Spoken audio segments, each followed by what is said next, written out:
Hello friends, कैसे हैं आप सब? बढ़िया। चलिए अभी हम सीजी टेट 2024 का सेकंड पेपर नंबर 2, उसका पार्ट 4 बी का सामाजिक अध्ययन का आंसर की देखने जा रहे हैं। ये जो क्वेश्चन पेपर आप अभी देख रहे हैं ये सेट बी है। आप अपना सेट देख लेंगे कौन सा है और उसके अनुसार आप क्वेश्चंस की मिलान करने के बाद आंसर की मिलान करेंगे। यहाँ पर जो आपको आंसर बताए जाएंगे वो काफ़ी मेहनत और रिसर्च करके अधिकतम संभावित उत्तर यहाँ पे दिए गए हैं। फिर भी आप अपने विवेक से अपने उत्तरों की जांच करेंगे और साथ ही जब व्यापम द्वारा आंसर जारी किए जाएंगे तब आप और मिलान कर लेंगे। तो चलिए हम जल्दी से शुरू करते हैं। लेकिन उससे पहले मैं आपको एक बात बता रहा हूँ कि पेपर 2 का ही, ठीक है, सीजी टेट का जो पेपर 2 है उसका गणित का और विज्ञान का ये आंसर पूरा डिटेल में सॉल्यूशन सहित अपलोड किया जा चुका है चैनल पर। आप उन वीडियोस को ज़रूर देखिए और अगर वो वीडियो आपको न मिले तो आप हमें मैसेज कर सकते हैं। डिस्क्रिप्शन बॉक्स में हमारा व्हाट्सअप नंबर दिया हुआ है और साथ ही पेपर फर्स्ट के भी सारे टॉपिक्स के वीडियोस अपलोड किए जा चुके हैं। 3-4 टॉपिक के हो गए हैं, जैसे गणित हो गया है, बाल विकास एवं शिक्षा शास्त्र और हिंदी भी हो गया और एक दो टॉपिक का बचा है, वो भी अभी आधा एक घंटे के अंदर हो जाएगा। तो चलिए हम जल्दी से शुरू करते हैं सामाजिक अध्ययन। ठीक है, 91वें प्रश्न से ये चालू हुआ है। प्राचीन शास्त्रों के अनुसार निम्नलिखित में से कौन सा क्रय विवाह था? तो इसका सही उत्तर है ऑप्शन नंबर सी, असुर विवाह। ठीक है, 92वां प्रश्न, गुप्त काल में सती प्रथा के प्रचलित होने का प्रमाण मिलता है 510 ईस्वी में भानुगुप्त द्वारा जारी किए गए किस अभिलेख में सती प्रथा का विवरण दिया गया है? इसका सही उत्तर है ऑप्शन सी, एरन अभिलेख। 93वां प्रश्न है 93वां प्रश्न है, मैं कवि हूँ, मेरे पिता वैद्य हैं और मेरी माता अनाज पीसने का कार्य करती है। वर्ण व्यवस्था के बारे में यह सूक्त किस वेद में दिया हुआ है? तो इसका सही उत्तर है ऑप्शन ए, ऋग्वेद। चलिए अब देखते हैं अगला प्रश्न। प्रश्न क्रमांक 94, याज्ञवल्क्य के अनुसार पुत्र विहीन पति की मृत्यु के बाद उसकी संपत्ति पर प्रथम अधिकार किसका होता है? तो इसका सही उत्तर है ऑप्शन बी, पत्नी। प्रश्न क्रमांक 95, निम्नलिखित में से कौन सा स्थल प्राग ऐतिहासिक चित्रकला के लिए प्रसिद्ध है? इसका ऑप्शन है ऑप्शन बी, करेक्ट ऑप्शन है बी, भीमबेटका। प्रश्न क्रमांक 96, वैदिक काल के संदर्भ में सही है। यहाँ पे आपको कथन दिया गया है ए और कारण आर दिया गया है। कथन है सन्यासी सदैव पलायनवादी नहीं थे और कारण है सन्यासी वास्तव में कुछ मौलिक प्रश्नों के उत्तर खोजने में संलग्न थे। इसका सही उत्तर है ऑप्शन डी, कथन ए गलत है लेकिन कारण आर सही है। ठीक है, चलिए प्रश्न क्रमांक 97 देखते हैं। निम्नलिखित में से कौन सा सही सुमेलित नहीं है? तो आपको इसमें पहले में दिया है मुद्रा पुरालेख शास्त्र, दूसरा दिया है अभिलेख मुद्रा शास्त्र, फिर प्राचीन दस्तावेज पुरालिपि शास्त्र। इसका सही उत्तर है ऑप्शन डी, 1, 2 और 3। ठीक है, 1, 2 और 3 सही सुमेलित नहीं है। ठीक है, मतलब तीनों ही सुमेलित नहीं है। अब प्रश्न क्रमांक आप 98 देखिए। सिंधु घाटी सभ्यता में गोदीबाड़ा, जिसको डॉकयार्ड भी लिखा हुआ है, के अवशेष कहाँ मिले हैं? तो सही उत्तर है ऑप्शन डी, लोथल में। प्रश्न क्रमांक 99, सूची 1 को सूची 2 से सुमेलित कीजिए तथा नीचे दिए गए की सहायता से सही उत्तर का चयन कीजिए। यहाँ पे आपको सूची दिया गया है। सूची 1 में शासकों के नाम है और सूची 2 में उनकी उपाधियों के नाम है। तो आप सब देखेंगे कि यहाँ पे सही उत्तर है ऑप्शन बी, जिसमें ए का सेकंड, बी का फोर्थ, सी का 1 और डी का 3। ठीक है, तो ये आप सभी अच्छे से ध्यान दीजिएंगे। देखो, अशोक को कहा गया प्रियदर्शी और बी के लिए है फोर्थ यानी समुद्रगुप्त का विक्रमांक, सी का है फर्स्ट, ठीक है, और डी का है थर्ड। तो ये प्रश्न क्रमांक 99 भी हो गया। प्रश्न क्रमांक 100 देखो, किसने लिखा है कि मौर्य सेना में 6 लाख पैदल, 30,000 घुड़सवार और 9,000 हाथी थे? तो इसका सही उत्तर है सी, प्लिनी ने। शैलेंद्र, प्रश्न क्रमांक 101, शैलेंद्र साम्राज्य के द्वारा बोरोबुदुर बौद्ध स्तूप कहाँ बनवाया गया?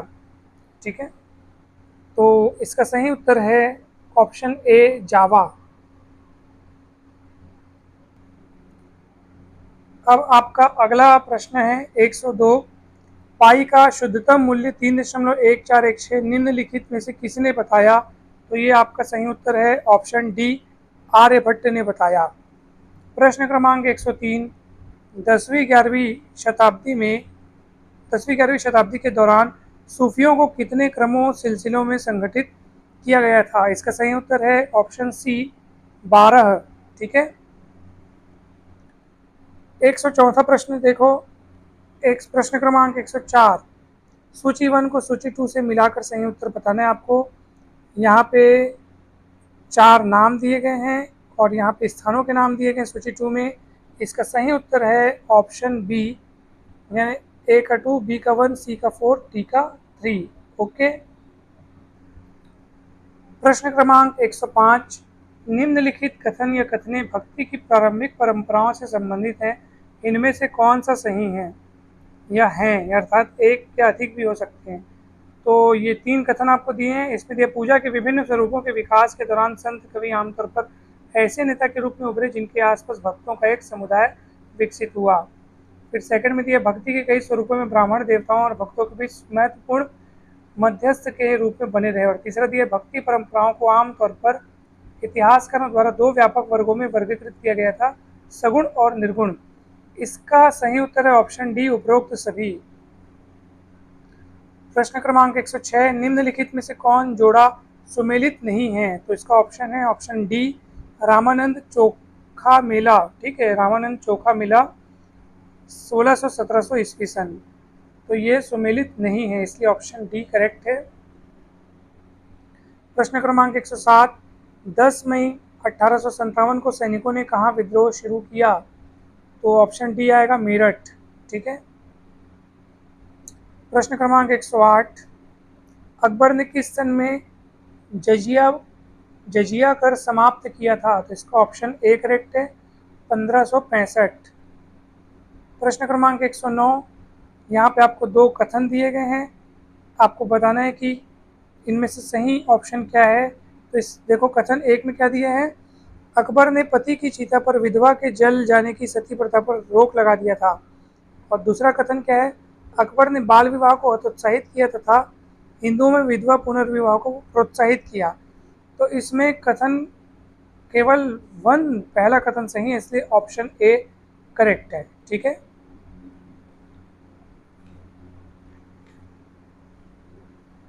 प्रश्न क्रमांक 110, सन 1616 में अर्थात 1616 में जहांगीर ने निम्न में से किसको दक्षिण का सूबेदार बनाया था?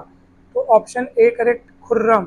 ठीक है, प्रश्न क्रमांक 111, मुगल काल में अपील का सर्वोच्च अंतिम न्यायालय कौन सा था? तो ऑप्शन बी, सम्राट या बादशाह। ठीक है, प्रश्न क्रमांक 112, 1857 की क्रांति के समय भारत का गवर्नर जनरल कौन था?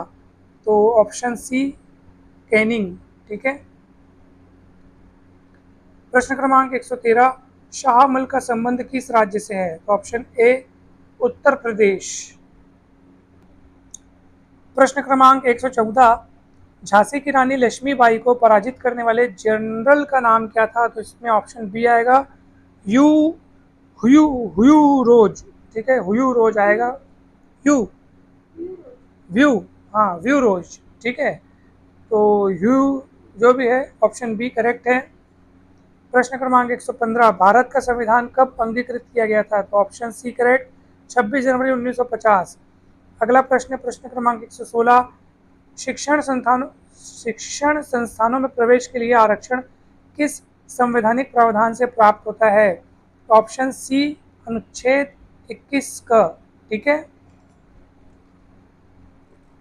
तो चलते हैं अपन आगे। प्रश्न क्रमांक 117, इसमें सुमेलित करना है अपने को स्तंभ 1 और स्तंभ 2 आप देख पा रहे हैं प्रश्न को। सही उत्तर है ऑप्शन डी, पहला का सी, पहला का सी, दूसरा का डी, तीसरा का ए, चौथा का बी, है ना भाई। Option D correct. प्रश्न क्रमांक 118, भूगो निम्नलिखित में से क्या भारत के मूल संविधान की प्रस्तावना में नहीं था?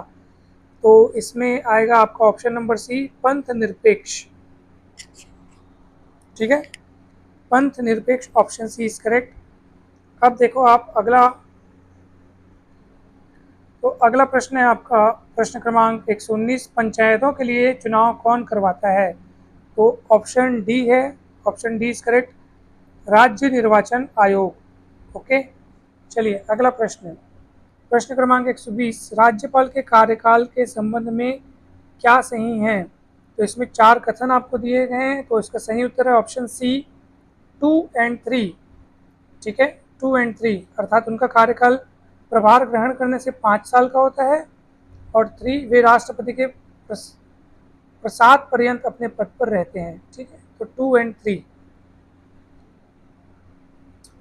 प्रश्न क्रमांक 121, भारत की व्यवस्थापिका में शामिल है? तो इसमें भी 4 चीजें दी हैं, आपको सही उत्तर बताना है। तो ऑप्शन बी इज करेक्ट, पहला, दूसरा और तीसरा।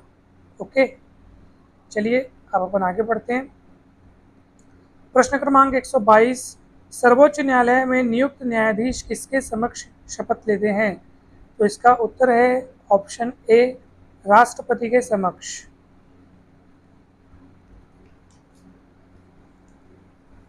प्रश्न क्रमांक 123, निम्नलिखित में से कौन एक अपवर्तन का अभिकर्ता नहीं है? तो ऑप्शन डी करेक्ट, तापक्रम। ठीक है। प्रश्न क्रमांक 124, वायुमंडल की निम्न परतों में से किस एक परत में जलवायु तथा मौसम संबंधी परिवर्तन होते हैं? तो आपका ऑप्शन डी, अधोमंडल। फिर यहाँ पे 125वां प्रश्न में सुमेलित करना है। ठीक है, तो आप प्रश्न देख रहे हैं आराम से। इसका सही उत्तर है ऑप्शन बी, ए का तीसरा, बी का पहला, सी का दूसरा, डी का चौथा। ठीक है, ऑप्शन बी इज करेक्ट। अगला प्रश्न प्रश्न क्रमांक 126 प्रश्न में दिया है कि स्थल मंडल को निम्न में से कौन सा भाग वर्णित करता है? 4 ऑप्शन हैं, सही ऑप्शन है ऑप्शन बी, भूपर्पटी तथा मेंटल का ऊपरी ठोस भाग। ठीक है। प्रश्न 127, पश्चिमी बंगाल में चलने वाले तूफान को क्या कहते हैं? तो इसका सही उत्तर है ऑप्शन सी, काल बैसाखी। प्रश्न 128, भारत की सबसे बड़ी बहुउद्देशीय परियोजना कौन सी है? ऑप्शन सी, भाखड़ा नांगल परियोजना। ठीक है, ऑप्शन सी सही है। प्रश्न क्रमांक 129, भारत का इस्पात नगर कहाँ स्थित है? तो भारत का इस्पात नगर कहाँ स्थित है? तो इसका सही उत्तर है ऑप्शन बी, जमशेदपुर झारखंड। ठीक है, जमशेदपुर झारखंड में भारत का इस्पात नगर। ठीक है, चलिए अगला प्रश्न क्रमांक 130, निम्न में से कौन एक प्रायद्वीपीय पठार से संबंधित नहीं है? सही उत्तर है ऑप्शन सी, दक्कन ट्रैप। प्रश्न क्रमांक 131, निम्नलिखित में से कौन सा कथन गलत है? कौन सा कथन गलत है? तो ये कथन गलत है, इसलिए हमारे लिए जो करेक्ट ऑप्शन बी होगा, हसदेव नदी मांड नदी की सहायक नदी है। ठीक है, तो ये कथन गलत है, इसलिए ऑप्शन बी होगा। ठीक है। उसके बाद प्रश्न क्रमांक 132, सोनबेरा पठार स्थित है? तो ऑप्शन ए आएगा, रायपुर उच्च भूमि में। ठीक है, ऑप्शन ए इज करेक्ट। प्रश्न क्रमांक 133, बसनाझर प्रसिद्ध है, किसके लिए प्रसिद्ध है? ऑप्शन बी, शैल चित्रों के लिए। अब अगला सवाल देखेंगे आप सभी। तो अगला सवाल जो है हमारा वो है सवाल नंबर 134, जनगणना वर्ष 2011 के अनुसार छत्तीसगढ़ में सर्वाधिक लिंगानुपात वाला जिला तथा सबसे कम लिंगानुपात वाला जिला कौन सा है? तो ऑप्शन सी करेक्ट, कोंडागांव और रायपुर, यानी ये सर्वाधिक लिंगानुपात और ये सबसे कम लिंगानुपात वाला है। अब देखेंगे प्रश्न क्रमांक 135। इसमें भी सुमेलित करना है आपको। ये चार चीज़ें, यहाँ पे चार चीज़ें, यहाँ पे ऑप्शन बी करेक्ट है। पहला का सी, दूसरा का ए, तीसरा का डी, चौथा का बी। चलिए देखते हैं अगला प्रश्न क्रमांक 136। प्रश्न क्रमांक 136 एकमात्र हमें ये प्रश्न ऐसा लगा जिसमें हमें मतलब थोड़े से कंफर्म नहीं हुआ था, मैं डाउट था, फिर भी अभी मेरे को ये लग रहा है कि ऑप्शन जो है वो देखा जाए तो डी करेक्ट लग रहा है मेरे को। फिर भी आप एक बार चेक कीजिएगा, मिलाइएगा, अपने विवेक का भरपूर इस्तेमाल कीजिएगा। आप खुद भी अच्छे से एक बार इसको चेक कीजिएगा, पढ़िएगा। तो ये हमें डी लग रहा है, ठीक है। अब प्रश्न क्रमांक 137। बैगा जनजातियों द्वारा कौन सा त्यौहार मनाया जाता है? तो ऑप्शन बी करेक्ट, रतौना, ठीक है। प्रश्न क्रमांक 138। बस्तर में चावल से निर्मित पेय पदार्थ को क्या कहा जाता है? तो बस्तर में चावल से निर्मित पेय पदार्थ, तो इसका सही उत्तर है लांदा, ठीक है। चलिए ऑप्शन बी करेक्ट है ना, ऑप्शन बी करेक्ट, लांदा। चलिए प्रश्न क्रमांक 139। निम्नलिखित प्राचीन धार्मिक स्मारकों को उनके स्थानों से सुमेलित कीजिए। यहाँ पे धार्मिक स्मारक हैं और ये जगहों के नाम हैं, ठीक है। तो इसका ऑप्शन बी करेक्ट है, ऑप्शन बी करेक्ट। ए का तीसरा, बी का चौथा, सी का पहला, डी का दूसरा, ठीक है। तो ये ऑप्शन बी करेक्ट है। प्रश्न क्रमांक 140। छत्तीसगढ़ी आभूषण खिनवा शरीर के किस अंग में पहनी जाती है? ऑप्शन बी करेक्ट, कान में पहनी जाती है। प्रश्न क्रमांक 141। निम्नलिखित में से कौन सा कार्य केवल केंद्र सरकार द्वारा किया जाता है? ऑप्शन बी करेक्ट, रेल चलाना, ठीक है। ऑप्शन बी, रेल चलाना। प्रश्न क्रमांक 142। कक्षा 6 से 8 में सामाजिक विज्ञान विषय का अध्ययन अध्यापन किया जाता है ताकि विद्यार्थी, ये चार ऑप्शन दिए हैं, तो यहाँ पे हमको अधिकतम करेक्ट जो है वो ऑप्शन बी लग रहा है, अपने आसपास की घटनाओं को समझ सके, ठीक है। तो ऑप्शन बी करेक्ट होगा यहाँ पे। प्रश्न क्रमांक 143। कक्षा में विद्यार्थियों को अक्षांश एवं देशांतर रेखाओं को समझने के लिए कौन सी सहायक सामग्री सबसे उपयुक्त है? तो दोस्तों यहाँ पर इसका सही उत्तर ए, ग्लोब ज़्यादातर सही लग रहा है, ठीक है। एक एक यहाँ पे संभावना मानचित्र की भी बनती है, लेकिन ज़्यादातर करेक्ट हमको ग्लोब लग रहा है। आप लोग कमेंट करके बताइएगा कि कौन कौन ग्लोब लिखा है और कौन कौन मानचित्र लिखा है, और जो इन दोनों के अलावा और भी लिखे हैं तो वो भी कमेंट कीजिएगा, ठीक है। तो चलिए अब देखते हैं कि अपन प्रश्न 144 क्या लिखा है। लोकतंत्र में मीडिया की भूमिका है, तो ऑप्शन सी, देश में हो रही घटनाओं की सही जानकारी देना, ठीक है। प्रश्न क्रमांक 145। प्रश्न क्रमांक 145।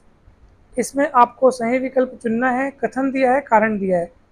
हिमालय की ऊंचाई हमेशा बढ़ रही है, का कारक है क्योंकि हिमालय नवीन वलित पर्वत है।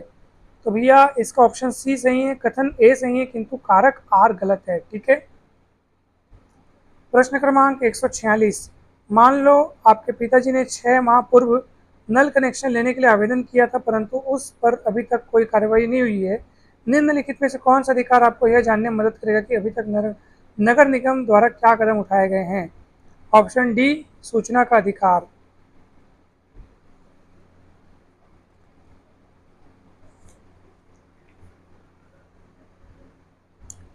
प्रश्न क्रमांक 147। यहाँ पे दो सूचियाँ दी गई हैं, आपको बताना है कि सही क्या है। तो इसका ऑप्शन ए करेक्ट, ए का दूसरा, बी का तीसरा, सी का चौथा, डी का पहला, ठीक है। तो ऑप्शन ए यहाँ पे करेक्ट। उसके बाद आ जाइए आप अगले प्रश्न में। प्रश्न क्रमांक 148। भारत में मुगल शासकों के शासनकाल का सही क्रम है, तो इसका ऑप्शन सी सही होगा, बाबर, हुमायूं, अकबर, जहांगीर, ठीक है। ऑप्शन सी सही होगा। प्रश्न क्रमांक 149। भारत में उपनिवेशिक काल के दौरान कौन सा सामाजिक सुधार हुआ? तो इसका सही उत्तर है ऑप्शन डी, सती प्रथा का अंत। अब अंतिम प्रश्न देखिए दोस्तों, प्रश्न क्रमांक 150। पृथ्वी के घूर्णन की दिशा है? तो इसका सही उत्तर है ऑप्शन डी, पश्चिम से पूर्व। तो इस तरह आपने पूरे 50 प्रश्नों के उत्तर अभी आपने देखे। 50 नहीं, कितने, 60 हो गए ना? हाँ, पूरे 60 प्रश्नों के उत्तर अभी आपने देखे। तो आप सभी अपने अपने उत्तरों की जांच कीजिएगा। हमने अधिकतम संभावित उत्तरों को यहाँ पे आपको बताया है, उसके बावजूद भी थोड़ी बहुत मिस्टेक की आशंका है, तो आप विवेक से अपने विवेक से सही उत्तरों की मिलान कीजिएगा। जब व्यापन द्वारा उत्तर जारी किए जाएंगे तो आप ज़रूर उनसे मिलान कीजिएगा। दोस्तों, ये आपकी मदद के लिए, ये आपकी हेल्प के लिए बनाए गए हैं, ताकि आप जब उत्तरों की मिलान करें तो जिनमें आपको डाउट हो, आपको क्लियर हो जाए कि अरे हाँ, ये मेरा भी ये वाला सही है। तो इससे आपको बहुत अच्छा लगेगा, काफ़ी हेल्प मिलेगी। और मैंने जैसा कि आपको बताया कि गणित के, विज्ञान के, ये इत्यादि वीडियोस जो हैं चैनल पर अपलोड किए जा चुके हैं। आप ज़रूर उन वीडियोस को देखें। आपको जो भी वीडियो न मिले आप ज़रूर कमेंट करके बताएं, या आप हमें मैसेज भी कर सकते हैं। हमारा व्हाट्सअप नंबर डिस्क्रिप्शन बॉक्स में दिया हुआ है। आप किसी भी कॉम्पिटिटिव एग्ज़ाम की तैयारी कर रहे हो, चाहे शिक्षक भर्ती, सहायक शिक्षक भर्ती या और भी कोई कॉम्पिटिटिव एग्ज़ाम हो, आपको गणित की संपूर्ण प्लेलिस्ट चैनल पर मिल जाएगी। रीजनिंग की प्लेलिस्ट भी शुरू हो चुकी है, काफ़ी सारे वीडियोस उसमें भी अपलोड हो चुके हैं, तो आप ज़रूर देखिएगा। कंपटीशन मैथ्स प्लेलिस्ट बनी है, उसको भी आप ज़रूर देखिएगा। आप सभी का बहुत बहुत धन्यवाद। वीडियो अच्छा लगा हो, हेल्पफुल लगा हो, तो अपने फ्रेंड्स से ज़रूर शेयर करें, कमेंट करें, वीडियो को लाइक करें, और अगर अभी तक आपने चैनल को सब्सक्राइब नहीं किया है तो ज़रूर सब्सक्राइब करें। आप सभी का बहुत बहुत धन्यवाद। All the best. Thank you so much.